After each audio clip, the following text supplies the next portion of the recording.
So now that we have removed all the contents from the box apart from the motherboard, so this is all the accessories, cables, manuals, stickers that you get along with the board.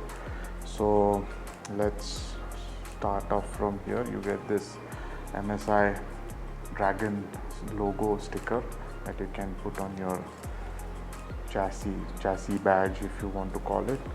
You get this thank you card from MSI. You get these stickers for labeling the cables so that you can easily figure out which cable is for RGB, SATA, and number them, label them. So pretty useful. This is a product brochure kind of leaflet to give more information about the MSI products. This is a user guide, pretty self-explanatory. This is some competition related leaflet which gives you instructions as to how you can enter and win prizes or whatever. So this is another card which tells you how to join for reward program, register your products, etc. These are stickers, badges that you can put on your build or chassis or whatever. On a multi language quick installation guide for CPU installation, cooler installation, etc. Lots of cables. So you get Crosshair,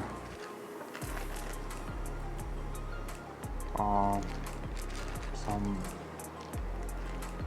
other ARGB cables, normal ARGB headers, splitter cables, SATA cables, Wi-Fi, Bluetooth antenna. Then you get this tool from MSI so this is like a brush,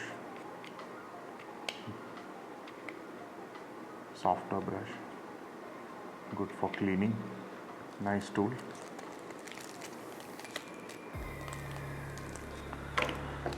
So these are two M.2 screws which have the latch mechanism already attached to them, so you can use these and install M.2 SSDs with the latch mechanism, which is very easy to operate.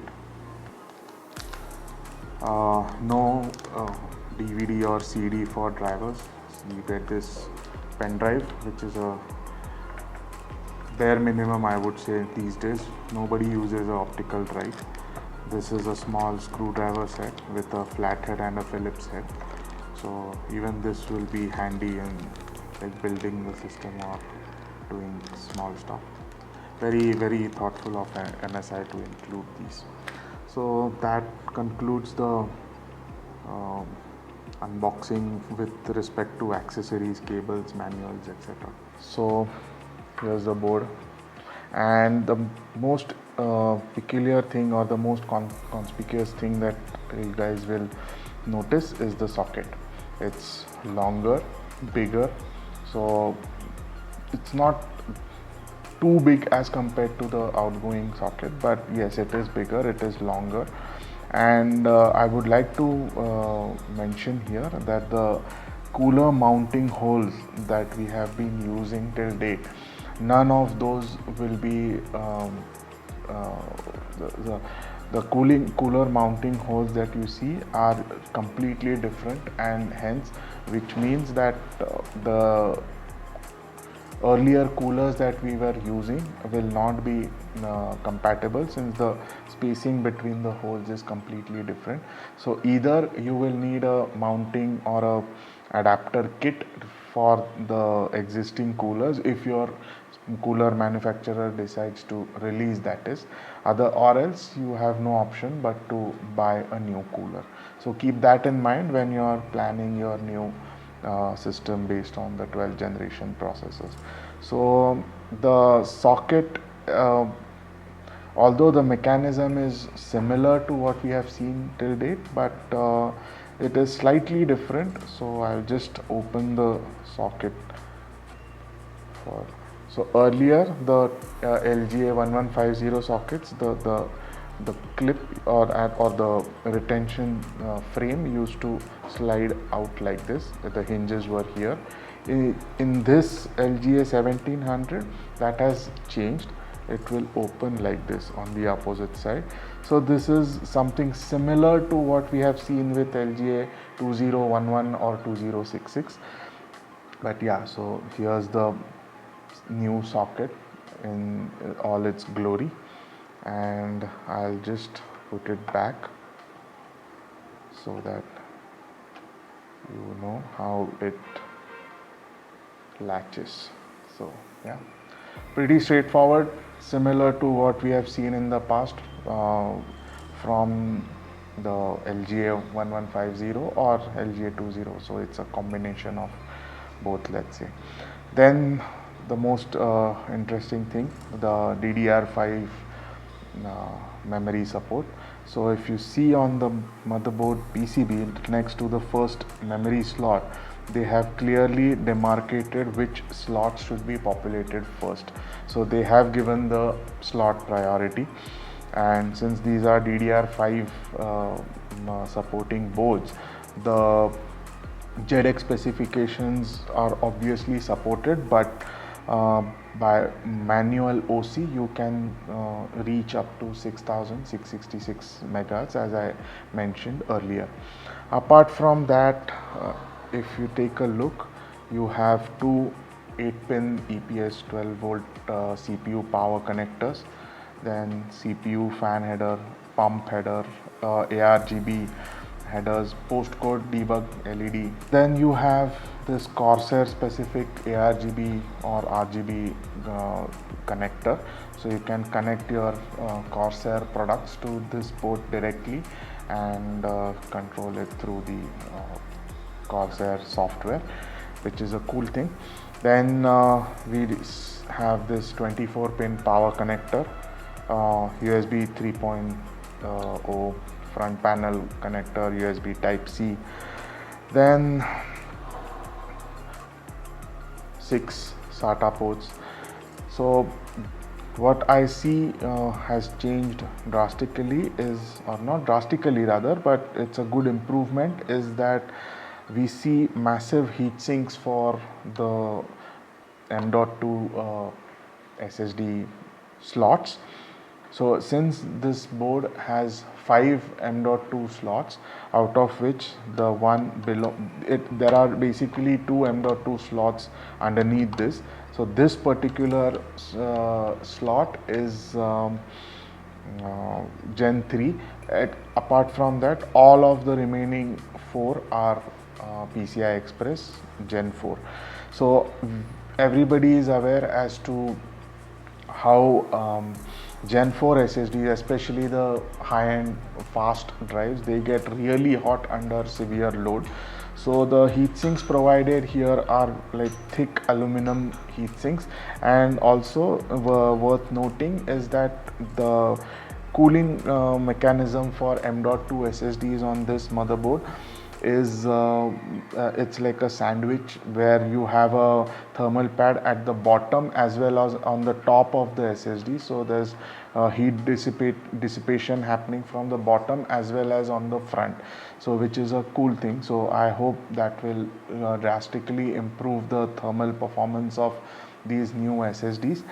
And yeah, so apart from that, you can see the VRM heatsinks. They are pretty, like, they are like massive aluminum chunks, but they have slits and cuts to increase surface area. So there's a good combination of mass and surface area to ensure that the VRM stays cool even when the CPU is overclocked and under full load while rendering or like gaming or some computational task, whatever. So yeah, apart from that, if we move on to the bottom side of the board, we see that you have front panel audio connectors, then there is a RGB connector.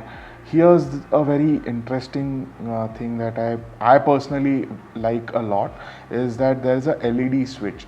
For people who are not big fans of RGB or ARGB, they can just toggle this switch and the entire LED lighting effects on the board or everything, it just shut off, like, you know, it's like no RGB mode. So this is like a cool thing according to me. Then you have one more ARGB header, and what you see here is the Thunderbolt header. The board does not have onboard Thunderbolt 4 ports, so but there is a header, so you can buy a additional add-in card and connect it with this port and have Thunderbolt connectivity on this motherboard. Then the usual additional fan headers, USB 2.0 headers, and front panel connectors. So that pretty much covers, I guess, everything. So moving on to the back side of the board, so we can see that there are a lot of USB ports on the back, so which is a good thing for connecting tons of USB peripherals and like, you know, webcams and like whatever, printer, etc, etc. So having a lot of USB ports is always a good thing.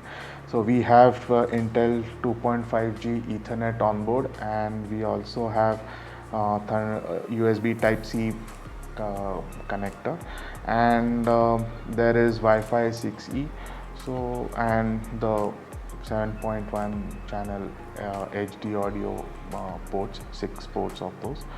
So I guess that pretty much one more thing is the flash BIOS button, that is a small button that you see here is the flash BIOS button. So basically, if you require to update the BIOS for future new models based on in the 12th generation family, and let's say the existing BIOS is not supporting that new particular SKU, then you can just use MSI's USB BIOS flash using this button, and you will have the motherboard BIOS updated and supporting the new processor that you wish to install in this particular motherboard.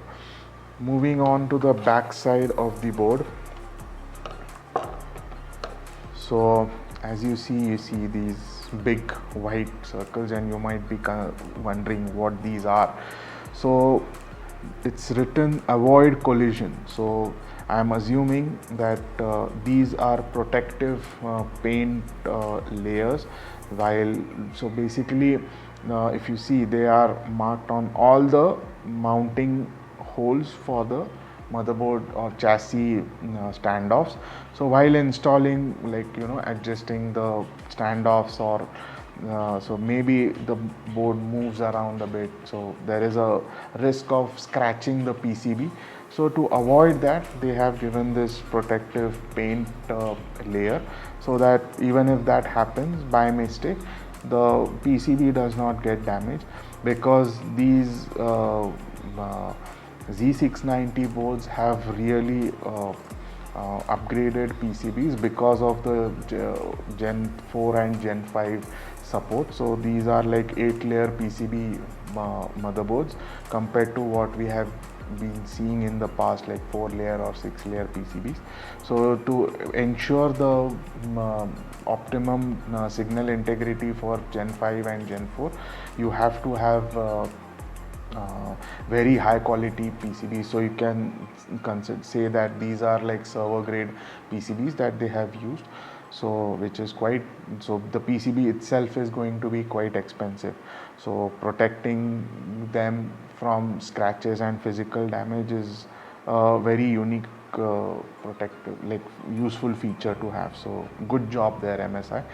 And if you see that the VRM heatsinks per se, they do not have a backplate for avoiding flexing, but I don't think that is too much of a concern, because there will be thermal pads, and also the PCB is really thick, so flexing such a thick PCB is not a very easy thing to do. So I think this solution will work absolutely fine.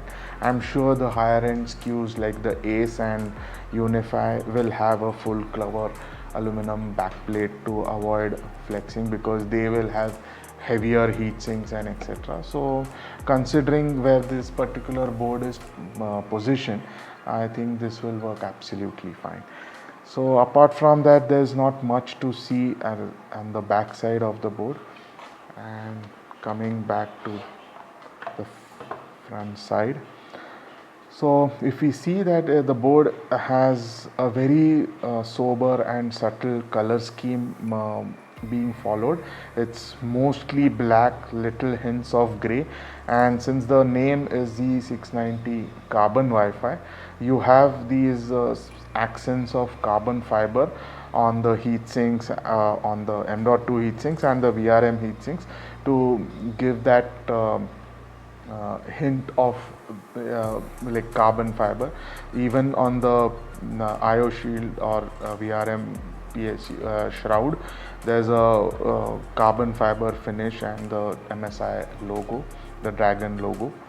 So let's dismantle this board, like basically remove the M.2 heat sinks, VRM heat sinks, and take a closer look at what's underneath.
So we shall see how to install the CPU in the CPU socket, although it's not a completely different mechanism per se. We have seen this in LGA 1150 and LGA 20662011. So I'm sure it should be pretty similar, but since it's a new socket, let's check it out how it is. Now we'll see how to install the CPU. Socket retention mechanism, or socket is although new, but it is similar to what we have seen in the past with LGA 1150 and LGA 2011-2066. So I'm sure it is pretty similar in terms of its locking and retention mechanism, but still let's check it out. If you observe carefully on this plastic protective cap, there is an arrow on this side which denotes the orientation of the CPU when you install it in the CPU socket. So keep that in mind. And if you remove this socket cap, there is a small arrow on this side of the frame also. So we shall open the retention frame. Now that we have the CPU, if you can see, there is a arrow on this end, so this has to orient with this side or edge of the socket so that it fits in properly. So let's install this, and if you can see, there are these edges where you can use those to install the CPU carefully into the socket.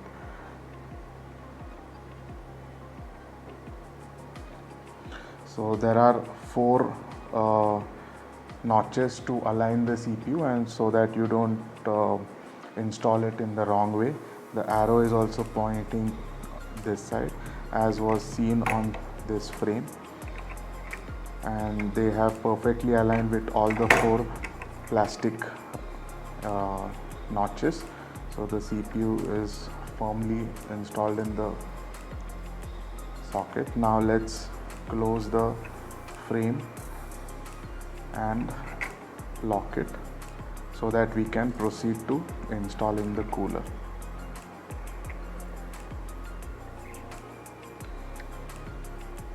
So that's how you install. It's pretty straightforward, pretty simple. The arrows have aligned, and yeah, that's about it. So what we have here is the mounting kit,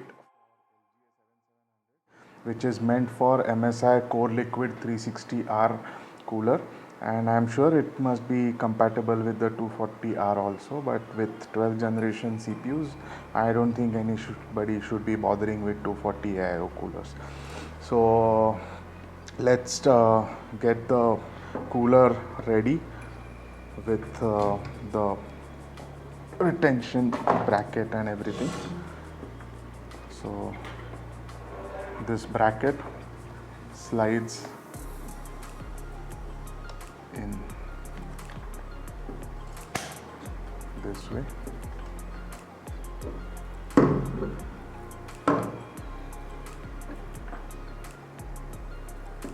So the bracket is installed on the pump.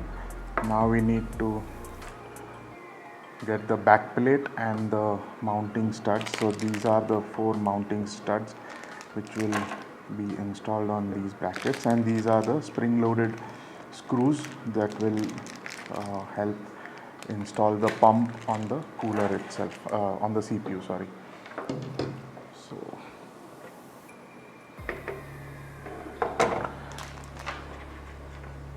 So we shall place this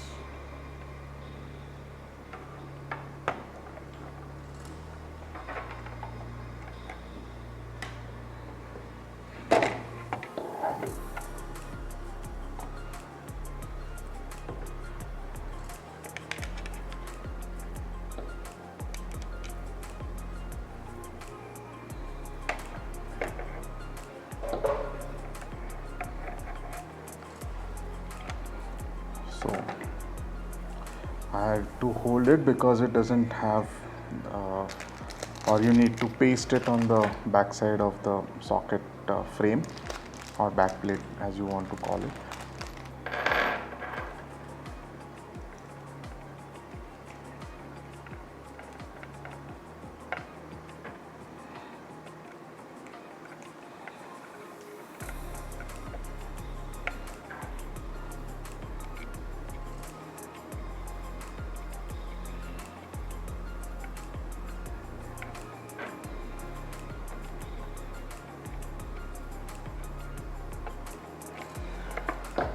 So as you can see, we have installed the back plate as well as the mounting studs.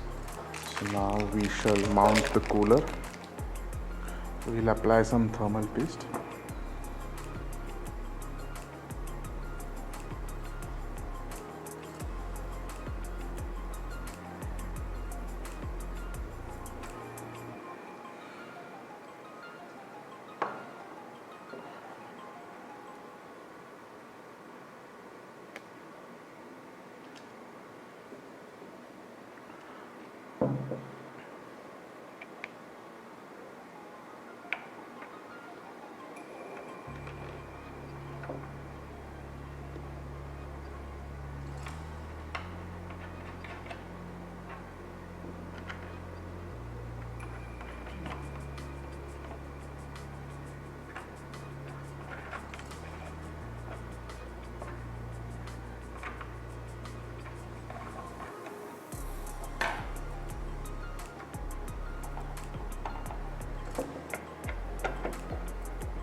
So the cooler is mounted.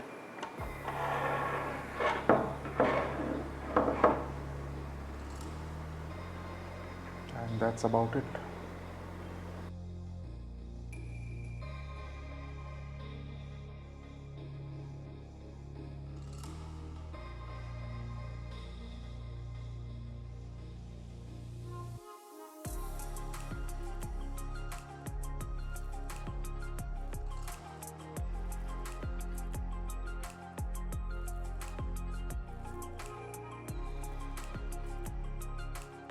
So we just removed the cooler to see if the mounting pressure was correct, so that the thermal paste was evenly spread across the entire surface of the IHS or heat spreader. And as you can see from the pump cold plate as well as the CPU, that there was perfect contact and it had spread evenly. So if the mounting pressure and everything looks good, no problems. Thank you.